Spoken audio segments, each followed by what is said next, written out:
Hey, today I'm going to be making a gaming build, and this build is going to be phantasmic. It's $1,500 of pure bossness. It's great. I would personally recommend this build if you have the money, which personally I don't, so I'm not going to be making this for myself at the moment, but I might make something similar to it in the future. But the reason why I wanted to make this is because I'm currently building a PC for one of my friends, and I feel like this would help people out and help them decide on what they want to do with their build or whatever.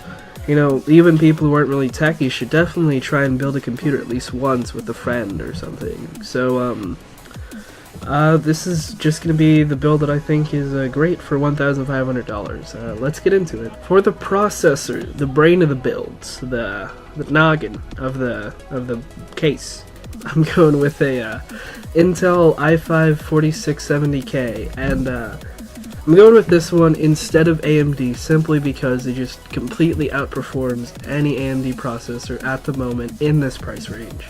You know, I do believe that the FX8350 is a great CPU, and I'm probably going to even use it in my next step lower build, but the i5 just beats it out in almost every single category, and it's only like $50 more for so much better performance. Yeah, it's going to be the brains of it, and that's going to cost you around $243.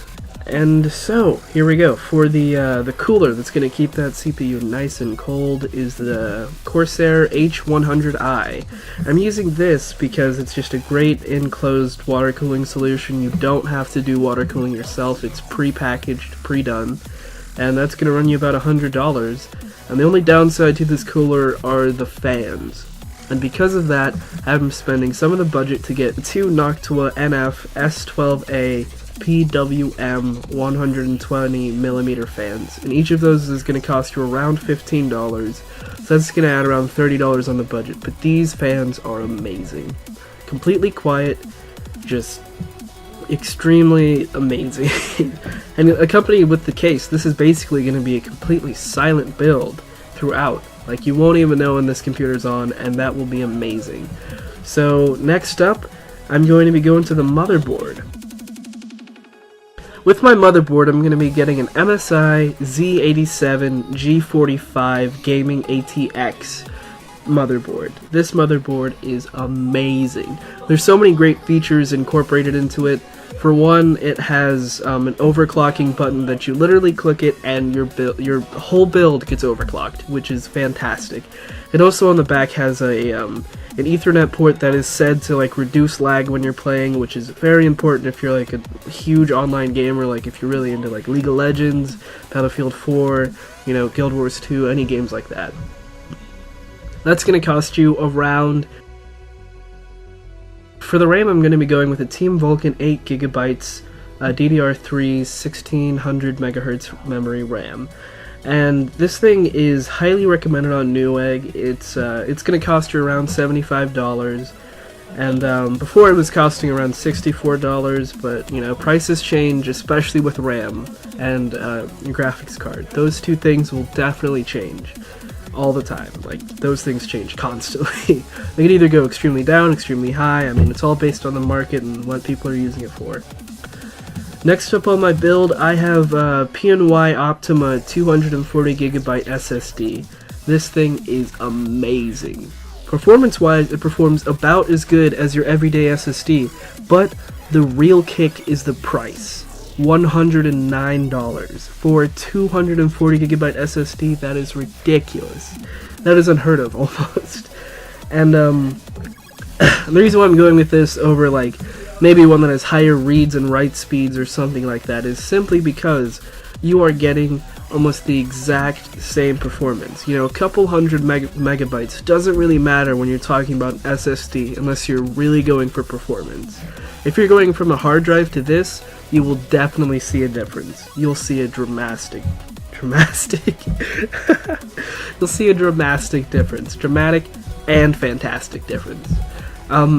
Next up on my build, speaking of hard drives, is a Seagate Barracuda 1TB hard drive, run-of-the-mill 7,200 RPM hard drive, and This one's going to cost around $53, and the reason why I'm getting both is, you know, the 250 gigabytes is going to be for, like, games that you play a lot, like programs that need to, like, bring memory in very quickly and out and read it out and stuff like that. And the Barracuda, I mean, it's a great hard drive, and you could still use it to store, like, movies and music and some games if you want to. And it's kind of like an overflow place. Now to the freaking BAMF of the build. Like, I currently have two options for this way, because it will be, you know, they're neck and neck with prices, kind of. And it's really just, like, up to you. And I'll tell you the differences between the two of them. First up, I have the XFX Radeon R9 290X, 4GB double dissipation video card. This one's going to cost you around $500, and it is amazing. This thing will easily run 4K Titanfall, and that is unheard of. And it's just crazy. Like, I never thought that AMD would be able to put out this much quality into such a price. And currently on NCIX USA, they have a mail-in rebate of $30, which brings the price down to $470 for this boss of a graphics card. And, you know, the reason why I am recommending this at the moment over NVIDIA is simply because of the price and performance. You get the exact same performance, maybe even a little less, or even a little more in some games. And the other real kicker for this is the 4GB of RAM, which would be great if you're having like tri-monitor setup or dual monitor or something like that. The other card that I was going to recommend is the EVGA super overclocked GTX 780. And that thing, on the other hand, is crazy. It is so fast, it is amazing, but the only thing is it's going to cost you around $30-$40 more. But performance-wise, if you're only looking for performance and you have some money to spend, that is a great card as well that I would totally recommend for you. For the case, I'm going with a Fractal Design Define R4. This thing is amazing. If you're somebody who's minimalistic and not looking for a huge case that's got all bells and whistles on it, this case is just fantastic. It's extremely quiet, it's beautiful, it's craftily made, and it's a great case. And the most important thing is the silence. All around this thing, it has silence. It has padding all over it, it has filters, it has all this stuff to make sure that your whole system is running quiet as a mouse. You turn this thing on, and with everything else, you probably won't even hear it running, and that is fantastic.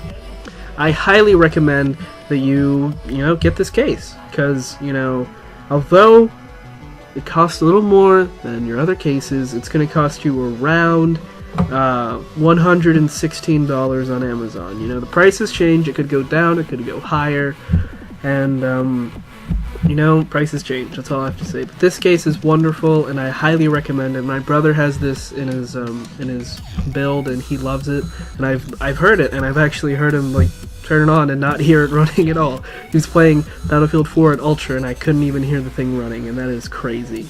And for my power supply, I'm going to be going with the Be Quiet Power Zone 650 watt 80 plus bronze certified fully modular ATX case. I'm going with this one because I personally have used it. I think it's a great power supply. It's running at 650 watts, which is more than enough space for overclocking, and you might be able to squeeze in another graphics card, but I kind of doubt it. You might have to step that up later. But at the moment, it's perfectly fine. It's going to run you about $100, and another great thing is that it's fully modular, so you're not going to have to worry about cable management as much, and I really recommend this. And the final thing that I'm going to be using for this thing is an optical drive. You don't have to get this even, you can shave off some money, but I'm going with it because, I see that some of you people out there, I've seen a lot of people are like, yeah, I still kind of like it for movies and stuff like that. And I'm going with a ASUS DVD and CD writer for $17, just basic thing. And that's gonna wrap it up. And with this build, you will be able to do ridiculous things. Like I said, I'm not even kidding about Titanfall 4K. You can do that. 60 FPS. That is crazy. And, yeah. That's all I have to say. And, hope you guys like this, If you have any comments, just comment. There's a comment section for that. And just tell me your thoughts, you know, whether you like this style, whether I can change stuff, you know, just tell me. And I'm going to start making some of these, so tell me what you think, and thanks for your time, and see you later, guys.